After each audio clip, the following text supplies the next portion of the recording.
Welcome to our video series sponsored by the American Heart Association and Hearts and Parks Association in collaboration with the Duke Healthy Lifestyles Program and the Duke Center for Eating Disorders. Today, we are excited to bring you part 2 of our video on emotions and binge eating. If by chance you haven't seen part 1, you might find it helpful to go back and watch that one before starting part 2. On the other hand, we here at the Duke Center for Eating Disorders love practice flexibility, and if you feel like being a bit rebellious and watching part 2 before part 1, we say go for it. There is absolutely no rule saying you have to view our videos in a particular order. Those are merely suggestions. Now, where was I? Oh yes, emotions and binge eating. The first important thing to understand is that emotions are your friends. Your emotions are trying to communicate to you what you need and to help you to get organized so you get your needs met. Each emotion has a different message, and that message may change depending on the situation. For example, sadness indicates that you may have lost something and need some support. Anxiety or fear indicates that there is something that could be dangerous or is dangerous and you need to make a plan to prepare yourself. Anger can mean that someone has violated your rights and that you need to make an assertive request to get your needs met, and so on. The trouble is, when emotions are very strong, it's hard to think straight to get your needs met in a helpful rather than a destructive way. For example, if you were feeling really angry, rather than make an assertive request with someone, you might have the urge to be nasty or aggressive, which may not be very helpful. Thus, in managing our emotions, we're going to take a two-pronged approach. To help us, we need some useful metaphors: an emotional wave and an underwater cavern. Let's think for a minute about a wave in the ocean. The higher the wave gets, the stronger our emotions are. As we are being swept up in our wave, there is a point at which our emotions are too strong to think clearly. We call this crossing the logic line. For example, think about the emotion of anger.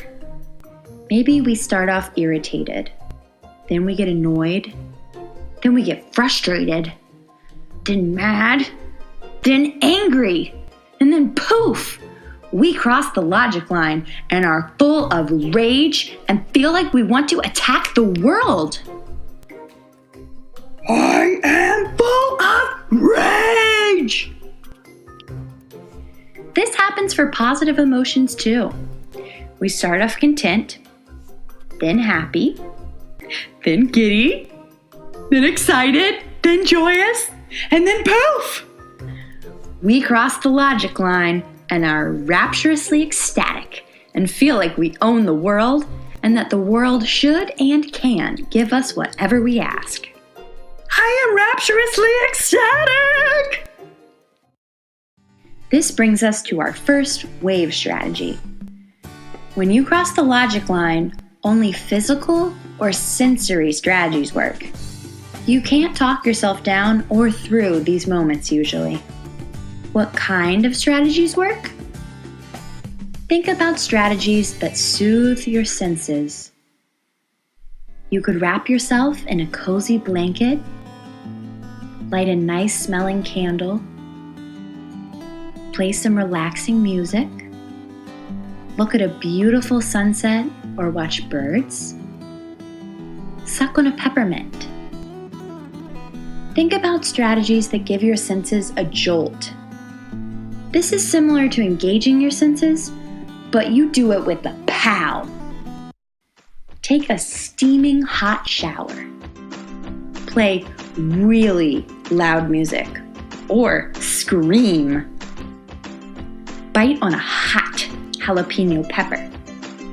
Put on a lot of perfume. watch puppy videos. Think about physical strategies that you can channel your energy towards and thus take away some of your energy.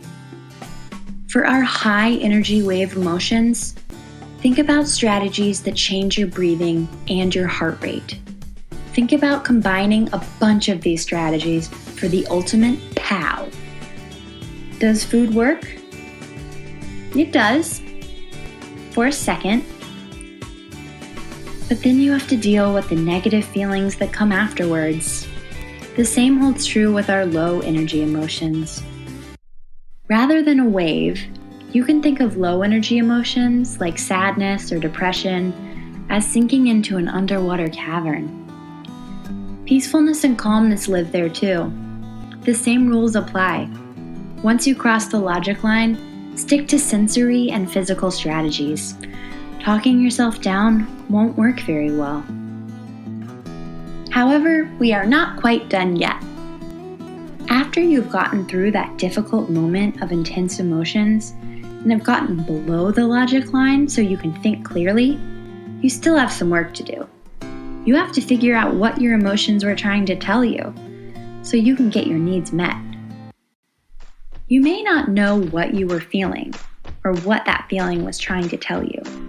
That is why writing about what happened in your day or talking through your day with someone else can really help. You don't have to know what the issue is.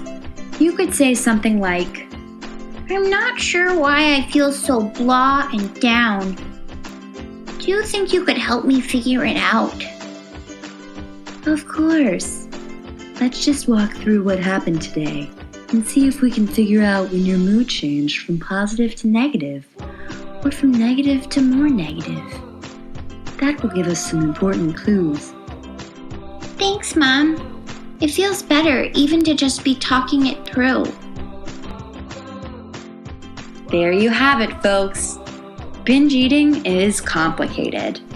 It can involve hunger, embarrassment, or coping with intense emotions, among many other things. The important take-home message: don't try to figure this out alone. Share your experience and let your family try to help you figure out what may be going on. Till next time.